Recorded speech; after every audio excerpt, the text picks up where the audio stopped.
सीताराम गुणग्राम पुण्यारैण विहारिणो वंदे विशुद्ध विज्ञानो कवीश्वर कपीशुरो उद्भवस्ति संहार कारणीं क्लेशहारिणीं सर्वश्रेष्ठीं सीतां नत्वं राम वल्लभां यन्माया विश्ववर्तिमखिलं ब्रह्मादि देवासुरा यद सत्त्वादमृतैव भाति सकलं रज्जौ यथा हेर्ब्रह्मा करचरण कृतं वा काय जन्म कर्म जम्बा श्रवणनयन जम्बा मानसं वा पराधम बहितं वा श्रवण में तक्षमस्व।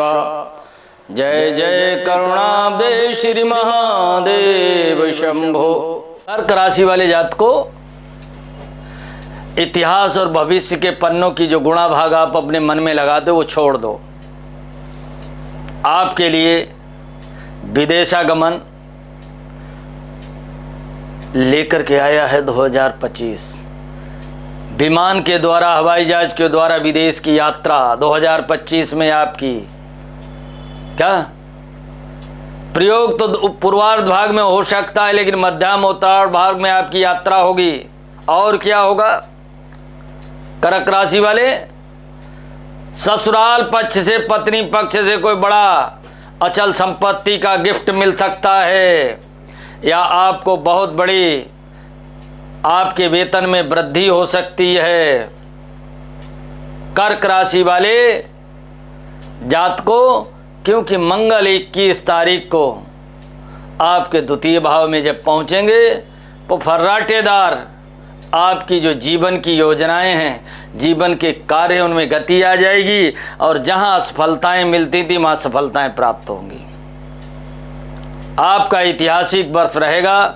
भविष्य में आपको याद रखने वाला कि यहां से हमारे जीवन का अच्छा आरंभ, शुभारंभ हुआ है और कई ऐतिहासिक निर्णय आपके 2025 में रहेंगे, जिन्हें आने वाली पीढ़ियां भी याद कर सकती। कर्क राशि वाले कुछ ऐसे भी जीवन के उतार चढ़ाव वाले, ये तो चढ़ाव वाले बताए, उतार वाले के क्षेत्र में कोई पारिवारिक व्यक्ति, मित्र हो सकता है, संबंधी हो सकता है, वो हमेशा हमेशा के लिए आपके नज़दीक से जा सकता है, कहीं दूर जा सकता है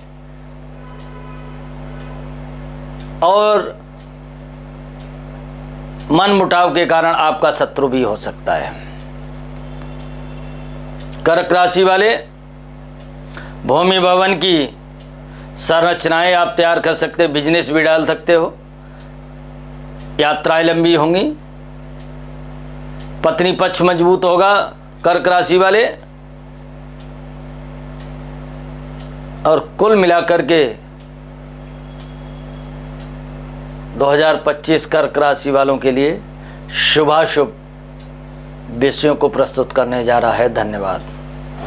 कुछ लोग प्रश्न कर देते हैं कि आखिर ये ज्योतिष सही है या गलत, इसे मानना चाहिए कि नहीं। विज्ञान तो कुछ सिद्धांतों के भारतीय ज्योतिष को मानता है, लेकिन किन्हीं सिद्धांतों को नहीं मानता है। ज्योतिष यूरोप के सभी देश, अरब, मिस्र, बल्कि मिस्र की सभ्यता में भी ज्योतिष को माना जाता है। अरब मुस्लिम देशों में भी ज्योतिष की मान्यता 100% है। सबसे बड़ा ज्योतिषी चाइना का फेंग शुई, रोम का कीरो, यूनान का कीरो इत्यादि इत्यादि महान ज्योतिषी हुए हैं।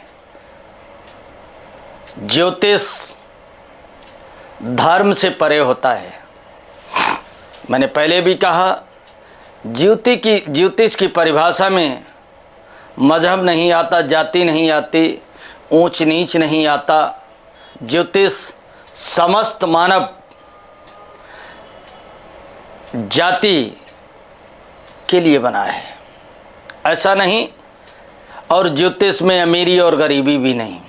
हाँ, एक सिद्धांत है ज्योतिष का कि ज्योतिष जिसके पास कुछ भी नहीं, फक्कड़ है और योगी है, जिसने ईश्वर संसार को ब्रह्म सत्यम जगत मिथ्या, इस संसारिक छल प्रपंची माया से जो व्यक्ति दूर कंदराओं और गुफाओं में रह रहा है, हाँ ये तो है, उसे भी प्रभावित उसकी साधना के लिए करता है। कभी कभी तो साधक बन जाता है, कभी साधना उसकी पूरी नहीं होती है। कभी तो वो मोक्ष या स्वर्ग की प्राप्ति, भगवत प्राप्ति कर लेता है, लेकिन कभी नहीं भी। इसी प्रकार से ज्योतिष मानव मात्र के लिए जहाँ तक आपकी दृष्टि पड़ती है वहीं तक की सृष्टि है, और प्रकृति के सभी स्वरूपों में समय का अपना एक सिद्धांत है। जहाँ गति है वहीं समय है, और जब समय छोटा पड़ जाता है और गति की स्पीड बढ़ जाती है तो वो दिव्यम ददात यानी लाइट की स्पीड या प्रकाश की गति कहलाती है। और प्रकाश की गति में जो व्यक्ति चलने लगता है फिर उसे समय की सीमाओं में नहीं बांधा जा सकता, समय छोटा पड़ जाता है। लेकिन इस भूतल पर रहने वाले प्राणियों के लिए गति को क्रॉस करना नामुमकिन है, अर्थात समय बड़ा पड़ जाता है, और जब समय बड़ा पड़ जाता है तो समय से आदमी बड़े परेशान हो जाता है। समय एक ऐसा सिद्धांत है, जिन जिन पर समय पड़ा, राजा से रंक बना दिया, रंक से राजा बना दिया। तब आवश्यकता मनुष्य ने खोज की ज्योतिष की। ज्योतिष मनुष्य जीवन में जो लोग अपने जीवन में सफलतम कार्यों में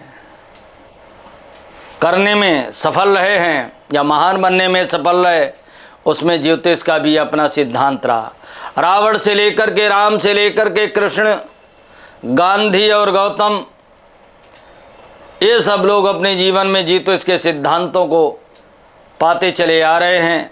आज भी विकसित दुनिया के ये सत्य है कि मनुष्य ने ज्ञान की खोज की, विज्ञान की खोज की, परिश्रम और प्रयास किए, संसाधन जुटाए, विकसित भारत बना, विकसित दुनिया बनी, लेकिन उसमें ज्योतिष का भी अपना एक सिद्धांत है। तो आओ चलते हैं कि ज्योतिष 2025 में आपके लिए क्या लाया है।